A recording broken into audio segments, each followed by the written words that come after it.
حضرت عیسیٰ علیہ السلام ایک دن پڑھ رہے تھے انجیل، تو آپ نے نبی پاک کا تذکرہ پڑھا، اس سانپ نے سن لیا تو حضرت عیسیٰ سے کہنے لگا حضور یہ بتائیں کہ وہ نبی پاک ملیں گے کہاں؟ تو حضرت عیسیٰ فرمانے لگے کہ مکے میں آئیں گے اور مدینے میں رہیں گے۔ تو کہا ملاقات کیسے ہو سکتی ہے؟ فرمایا چلا جا مکے۔ تو وہ سانپ 600 سال غار ثور میں، اور اس نے 70 جگہ پہ سوراخ کیے۔ کتنے سال بیٹھا رہا؟ بول کے بتائیے۔ آپ 6 گھنٹے بیٹھ کے دکھائیں، سوال ہی نہیں پیدا ہوتا۔ ہم بڑے کمزور ہو گئے۔ 600 سال وہ سانپ بیٹھا رہا، 600 سال اور 70 اس نے سوراخ کیے غار ثور میں، لیکن وہ بھی عاشق تھا نا۔ اور یہاں معاملہ یہ تھا کہ ابوبکر صدیق دعا مانگ کے گئے تھے کہ میں نے کسی کو موقع نہیں دینا، ایک میں ہوں گا، دوسرا میرا یار ہوگا۔ وہ غار ثور کی تو لذت یہ والی تھی، ایک میں ایک میرے محبوب۔ اس نے 70 سوراخ کیے ہوئے تھے۔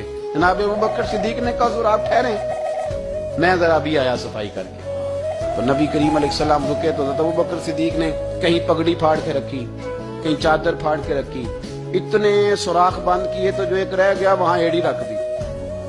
اب وہ سانپ بھی شکوہ کرنے لگا کہ یار تو بھی کوئی نرالا ہی عاشق ہے کہ میں نے تو کسر ہی کوئی نہیں چھوڑی تھی، 70 سوراخ کیے تھے اور تو نے بھی کمال ہی کر دی ہے کہ سارے ہی بند کر دیے، جو بچ گیا اس پہ ایڑی رکھ دی۔ اس نے پتہ نہیں کتنے ڈنگ مارے۔ سانپ کا جب ڈنگ لگتا ہے تو وجود میں بہت زیادہ گرمی پیدا ہوتی ہے، گرمی۔ حضرت ابوبکر صدیق کے بارے میں ہمارے شارحین نے لکھا روئے نہیں، وجود اتنا گرم ہوا کہ آنسو ٹپک پڑے۔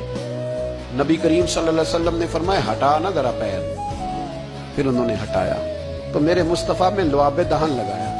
مولا معین الواعظ کاشفی رحمت اللہ علیہ فرماتے ہیں کہ جب انہوں نے قدم ہٹایا نا تو پھر وہ سانپ باہر نکلا، اپنا سر نکالا اور کھڑا ہو کے حضور کا دیدار کرنے لگا۔ نبی کریم نے فرمایا تیرا کام ہو گیا، اب تو جا، مجھے اور ابو بکر کو رہنے دے۔ وہ نکل گیا۔ یہ کیفیات ہے، یہ محبت ہے، یہ وارفتگی ہے، یہ سوز ہے، یہ درد ہے۔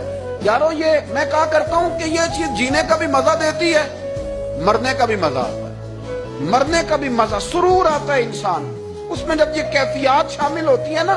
رنگ اور ہوتا ہے، درد اور ہوتا ہے، ذائقہ اور ہوتا ہے، کیفیت اور ہوتی ہے، پھر کوئی شوق نہیں رہتا اعلیٰ کپڑوں کا، بڑی گاڑی کا، لمبے چوڑے معاملات کا۔ پھر تو انسان ڈھونڈتا پھرتا ہے کوئی مجھے محبوب کی بات سنائے، کوئی اس کی شان میں کوئی شعر سنائے، کوئی اس کا ذکر سنائے، کوئی مل جائے نا کبھی کہ میرے تار چھیڑ دے، کوئی ملے، کوئی بات کرے، کوئی ذکر کرے۔